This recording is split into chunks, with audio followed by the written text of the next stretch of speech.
Hey, thanks for doing Orgy Monster Lines. It's me, Spectral 1000 here, coming to video. This video, I am doing this possible second video of this week, and it is me pretty much making, turning weapons into weapon wielders. These all came from a person on Discord that goes by Breadstick, and I somewhat,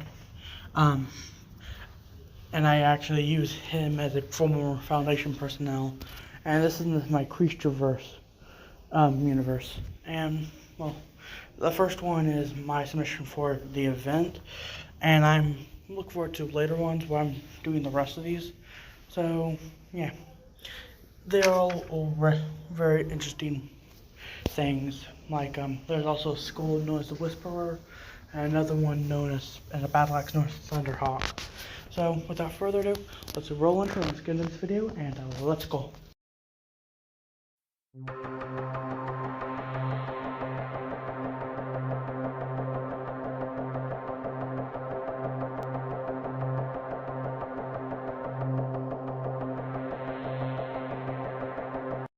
Like and subscribe if you enjoy this video. It's me, Dr. Ferris, and I just wanted to talk about some things. One main fact is that I'm the head, and I'm the head of multiple departments for the MICS, I believe. I keep forgetting what this company's called.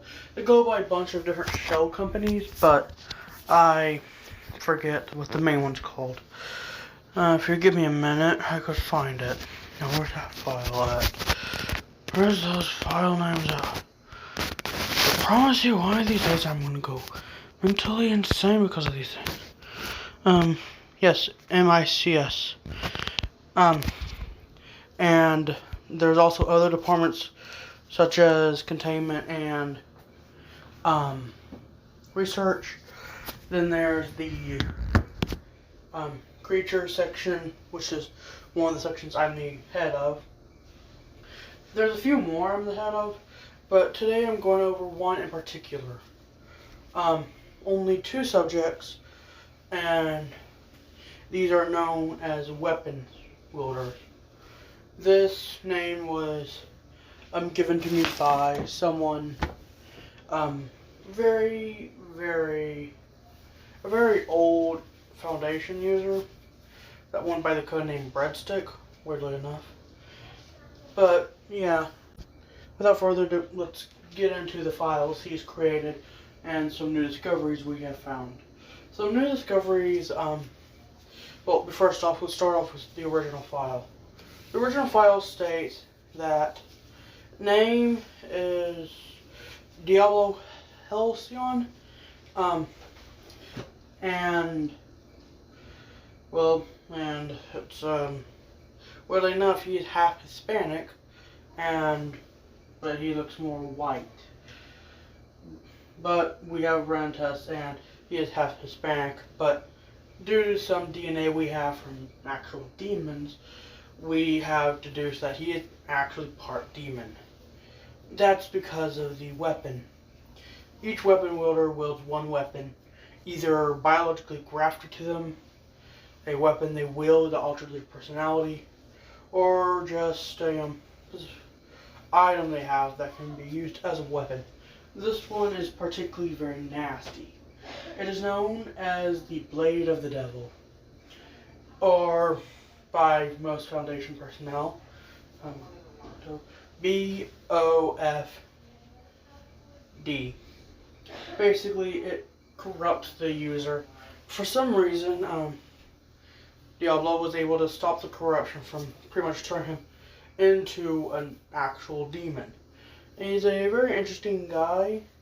Once you get to know him, it shows that he's a very kind and caring person. But he has like two personalities. One he calls the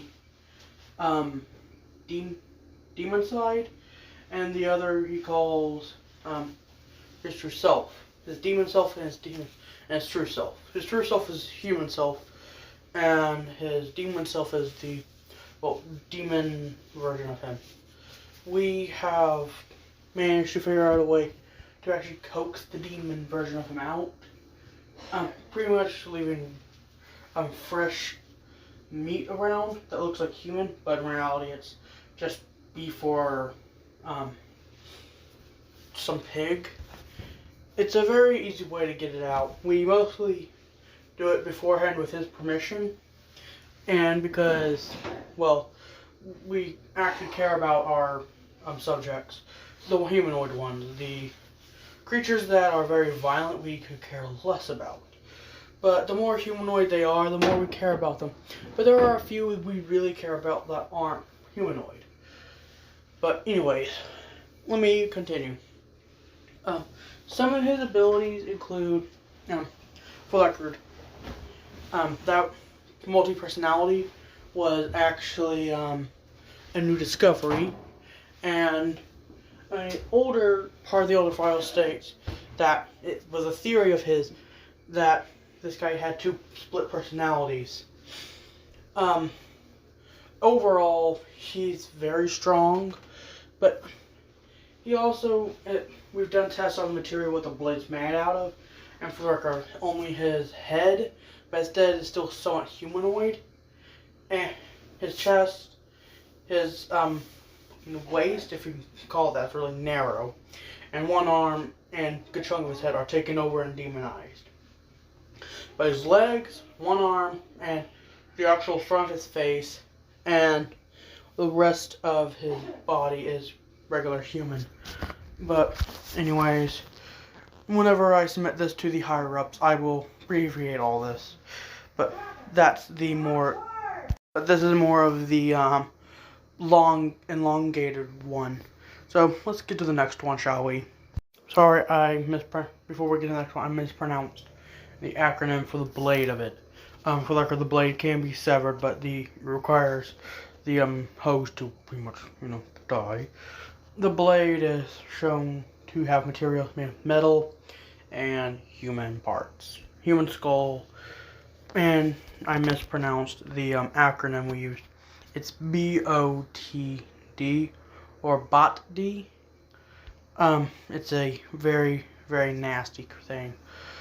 Now let's get to the next one, shall we? Okay, so for the second one, he's a little bit more interesting, although it doesn't really corrupt him. It more or less corrupts him, not physically, but psychologically. He thinks he's an actual pirate, but he has most of his original personality in there still. Like I was saying, he is still in there in the head and with the personality, but he dresses up as a pirate and thinks he is one, but he still has to deal with modern day tech and all that. He is a former engineer, knows how to make some pretty interesting machinery, but he just wants to plunder and all that. He does enjoy helping people, though. It's a very interesting type of pirate. But let's get on to the weapon itself. For the record, his name is Champ Kane, and his weapon, he's the second weapon wielder I'm going over today, and one of the few that actually have some weird looking weapons. There's 8 original ones, and then there's some more we found that caused some like corruption. But these are from the codenamed Breadstick former facility Foundation personnel user. This one, the file states that the old one, it states that, like I stated, name Champ Kane, weapon Captain's gun, which is a question mark.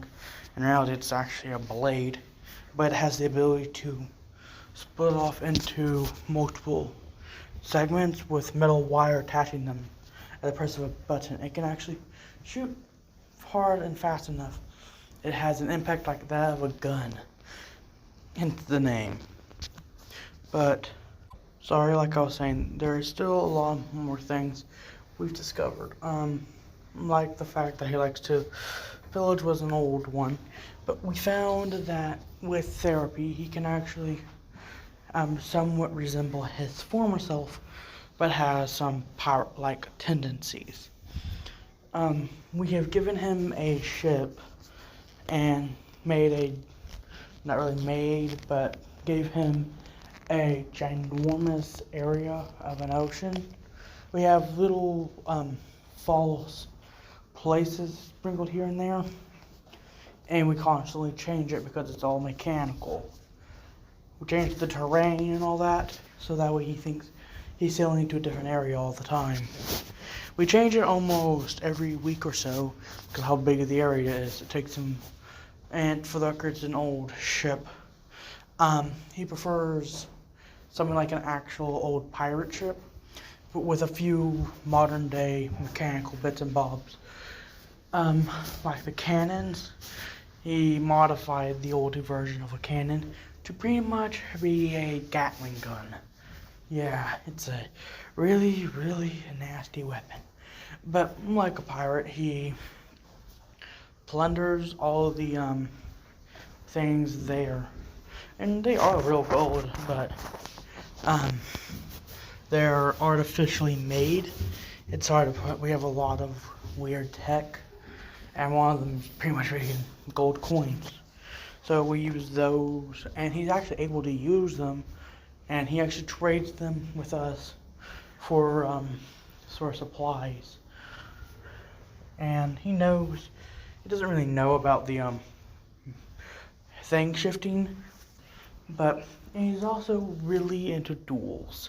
Literally, I am some of a swords master myself, but this guy's on a different level. He fights like an actual, pirate, but add into the blade whip part of it, and how hard it can hit like a gun, it hurts. If it wasn't for the armor I've gotten, I would have most likely had the blade lodge into my arm a few times. Trust me, it's a particularly nasty thing. I am on the more muscular side, but I am pretty short and relatively more intelligent. If we were in a battle of wits, I would win, but if we were in a battle of brute strength and talent and speed, the guy would win even though I'm physically stronger. It's just that the blade itself is, actually we've done research over the blade, and it turns out that this blade is, the mental thing is due to an old pirate's curse. Yeah, magic does exist, but in small quantities. Not as big as something like the Beast Verse. Now that's all for today. Well, I hope you enjoyed today's video, because that's all the time I got for today. Until next time, subscribe to join the Spike Coast Army or Team Alliance. Goodbye and peace out, everyone.